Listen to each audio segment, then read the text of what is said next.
Hello friends, अस्सलाम वालेकुम and welcome to open TV. दोस्तों, टाइगर्स का अटैक बहुत ही ख़तरनाक होता है। एक अंदाजे के मुताबिक सन 1800 से 2009 तक यानी 200 सालों में दुनिया भर में टाइगर्स ने 3.5 लाख लोगों को मार डाला है। यानी टाइगर्स हर साल 1800 लोगों को मौत के घाट उतार देते हैं। आज की इस वीडियो में मैं आपको एक ऐसे ही टाइगर के बारे में बताऊंगी जिसने 400 से ज़्यादा लोगों को मार डाला था। इसका नाम गिनीज वर्ल्ड रिकॉर्ड में भी दर्ज है। इस खूंखार टाइगर को चंपावत टाइगर कहते हैं। ये कहानी 1903 में शुरू हुई थी, यानी आज से 119 साल पहले। नेपाल में एक गांव है जिसका नाम ग्रुबल है। ये गांव नेपाल के वेस्ट में मौजूद है। हिमालयास के पहाड़ों में घिरे हुए इस गांव के लोग बहुत ही सुकून से अपनी ज़िंदगी गुजार रहे थे। लेकिन फिर इस गांव में लोगों की मौत होना शुरू हो गई। दोस्तों, दरअसल एक टाइगर इस गांव के लोगों पर हमला कर रहा था। इसको कई लोगों ने अपनी आंखों से देखा था। ये एक टाइग्रेस थी। इस गांव के लोगों का गायब होना आम सी बात थी। बाद में इन लोगों की लाशें बहुत ही बुरी हालत में मिला करती थीं। ये सिलसिला 1.5 साल तक चलता रहा। अक्सर लोग जब गांव के आसपास मौजूद एक जंगल में अपने मवेशी चराने के लिए जाते थे तो ये टाइगर्स इन पर हमला कर देती थी। इस गांव के लोगों ने बहुत कोशिश की, लेकिन ये टाइगर्स इनके हाथ ना आ सकी। दोस्तों, ये टाइगर्स इस अरसे में 100 से ज़्यादा लोगों को मार चुकी थी। अब ये कोई नहीं जानता कि ये टाइगर्स इन लाशों को कहाँ लेकर जाती थी, क्योंकि कई लोगों की लाशें तो कभी मिली ही नहीं। ये टाइगर्स गांव में जाकर भी लोगों पर हमला करती थी। इस दौर में लोगों के घरों में कोई ख़ास हिफाजत का बंदोबस्त नहीं था। ये टाइगर्स अक्सर दिन में ही लोगों पर हमला करती थी, लेकिन लोग रात को भी खौफ के आलम में रहते थे, क्योंकि 119 साल पहले इस गांव में बिजली का नामो निशान नहीं था।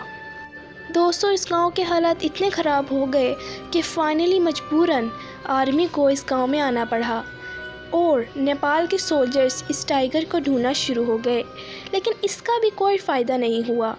ये हमले जारी रहे, यहाँ तक कि एक अंदाजे के मुताबिक लोकल गांव और इसके आसपास के गांव में इस टाइगर्स ने 200 लोगों को मार डाला था। इसके ज़्यादातर शिकार औरतें और छोटे बच्चे होते थे। अनगिनत फौजी भी इस टाइगर्स को देख चुके थे। नेपाल के आर्मी इस टाइगर्स को पकड़ क्यों नहीं सकी, लेकिन उन्होंने आसपास के जंगलात में इसको पकड़ने के लिए सारे इंतज़ाम किए हुए थे और आखिरकार ये हमले बंद हो गए। उस दौर में जब कोई दरिया में से पानी लेने जाता तो ये टाइगर्स उस पर हमला कर देती थी और उसको मार देती थी।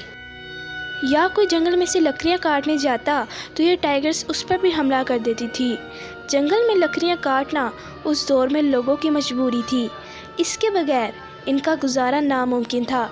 दोस्तों, इंडिया में इस इलाके में इतना खौफ फैल चुका था कि लोग अपने घर से बाहर ही नहीं निकलते थे।